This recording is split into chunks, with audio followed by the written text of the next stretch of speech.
today is about designing your future. So we'll talk about why you would do this, how to do it, and when to do it. So designing your future is mental rehearsal.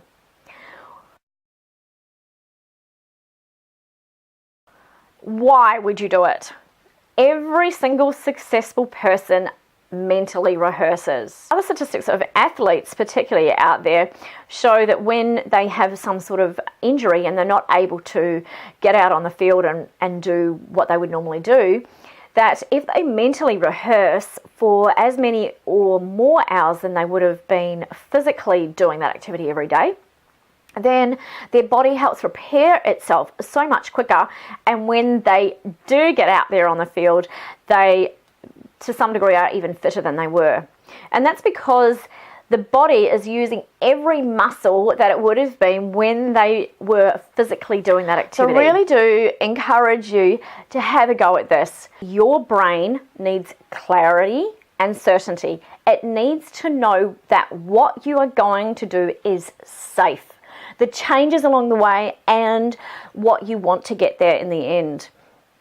It needs to know that you are determined, that you're motivated, that there is no confusion, nothing that's going to hold it back from achieving the goal that you want. Because your brain needs to engage all of those emotions as part of the next step up the brain. So we've talked a lot about what the reptilian brain needs. The limbic system needs lots of evidence in the way of pictures that you can achieve this goal, and really using all of your emotions, because nothing happens in your life without first have happened in your imagination. And your brain doesn't know the difference between imaginary and real. This is why there are so many people out there that have fake memories, because you tell your brain something every day or often enough, it will believe it. So why not give your brain some messages that are going to help you succeed? For a lot of people that they think, oh, imagination, I can never imagine pictures. Please know that imagination is different for everybody. Everybody doesn't see in pictures. And even if you do see in pictures, some people see in black and white and some people see in colour and some people see in sepia. It really doesn't matter. Whatever works for you. Just go with whatever preference works the best. So for some people, it's about what they feel in their bodies, what sensations are going on, what emotions are going on. For other people, it might be particular sounds that they might hear, perhaps things that people might be saying, or other types of sounds that are going on. And for some people, it might be more around what they're tasting or smelling, or what's going on in your head, what self-talk you would be saying to yourself. Now, there'll be a time that I'll ask you to try and put in as many of the senses as possible to help your brain to really get the reality that it wants. So just work with what works for you. If you can't see pictures, don't fret. Just go with something else. Just try and put in as many as you can.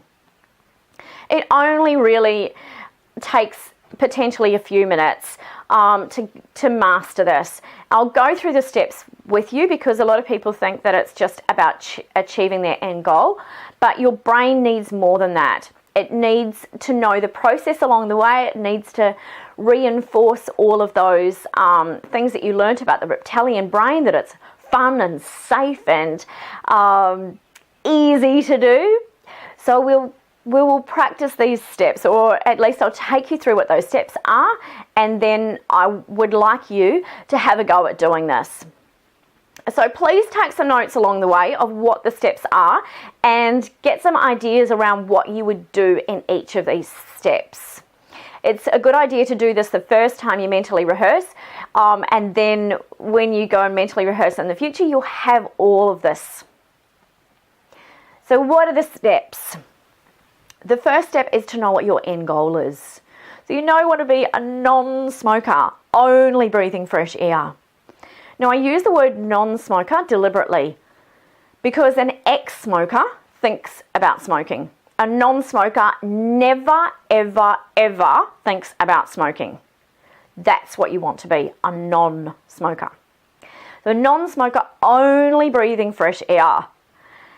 And then what were some of those other reasons that you wanted to get there? They might be in there too. To be a really healthy version of yourself with lots of vitality.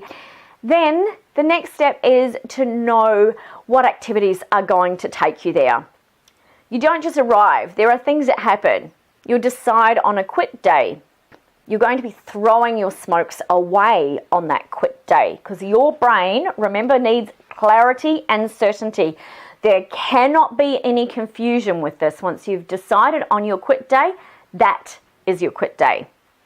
You need to know what other activities that you're going to do. So instead of smoking, it might be drinking a glass of water when you first wake up in the morning. It could be doing some physical activity. It could be taking some deep breaths when you're feeling stressed. Taking some replacement foods, some healthy foods to eat at times when you would have normally smoked. So having some of those ideas around what are you going to be doing instead of smoking. And then you need to know what the triggers are. So your triggers for throwing your cigarettes in the bin will be when you get to your chosen quit day. Well, if you're going to be doing some physical activity, what's going to be the trigger for that? Perhaps it's when you first get out of bed in the morning, so you see your feet touch the floor and then you get dressed and you go for a walk or whatever the physical activity is going to be. It could be during your lunch break. So again, what are going to be the trigger for that? It could be that you see your clock on your computer at work or on your phone when it reaches a certain time, or perhaps there's an alarm goes off when it's your lunch break. It could be when you're feeling a little bit of stress in your body that you take some deep breaths, or that you at certain times when you would normally have smoked, that you get your little healthy snacks out and you have a couple of grapes or a few slices of apple or whatever it is that's your healthy snack. You must know what your trigger is for these activities to start. Then you need to help you to get there. So we know what our end goal is. We know what actions we're going to do. We know what triggers are going to start that process in place. Now you also need to be able to really get into the senses with this. So when you are doing those activities, how are you going to feel? What are you going to be saying to yourself? So really reinforce how great it's going to be, because your brain needs to know that this is going to be fun. Remember that if it thinks that the process is going to be hard, it will be hard. We want your brain to think it's going to be easy and fun and pleasurable so that it's safe to do this. Perhaps congratulating yourself on taking the time to prepare that healthy snack, or congratulating yourself for taking the time to acknowledge that you're feeling stressed and managing that more effectively. Really think about what might be your feelings that you have and the thoughts that will be going through your mind. And then the last step is know how you're going to feel when you've got to that end result. So how great will it be when you can look at the calendar 2 months down the track and you haven't had a cigarette, or whatever time frame you want to put down that track. It could be 2 years, 5 years, continuing along of how great it's going to feel when you've only been breathing fresh air. Help your body to know when you've got there by engaging as many senses as possible. What will people be saying to you? Perhaps congratulating you on your achievement. So what will you be hearing? What will you be feeling within yourself? Perhaps pride, or just so excited. Perhaps you feel so energized. You're able to breathe so much better than you have in years. You'll be tasting and smelling things so much better. So really engage all of the senses. What you can hear, see, feel, taste, smell, and also what thoughts will be going on in your head. You have all the steps now. The important thing is to do this as often as you can every day. But I would suggest even just spending a few minutes, perhaps when you first wake up in the morning, before you get out of bed, because your unconscious is at the most pliable at that point in time. So before you get out of bed, just with your eyes closed, go through all of those steps. And then before you go to sleep at night, again with your eyes closed, going through those steps. And do this multiple times, seeing your end goal, seeing all those triggers that are going to take you there, and how you're going to feel, what you'll be saying to yourself, how great it will be, how many years or months down the track, and what will be going on for you internally, what you'll be smelling, hearing, seeing, feeling, what will you be saying to yourself. So doing that multiple times every day, just a few minutes to build up your imagination so that your brain knows for sure this is what you want.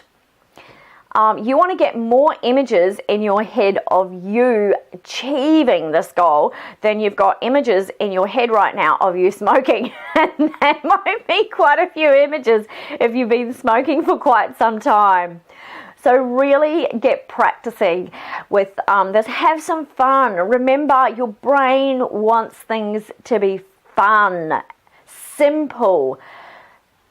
So please keep going with this. Commit to doing it every day, and you are bound to be successful.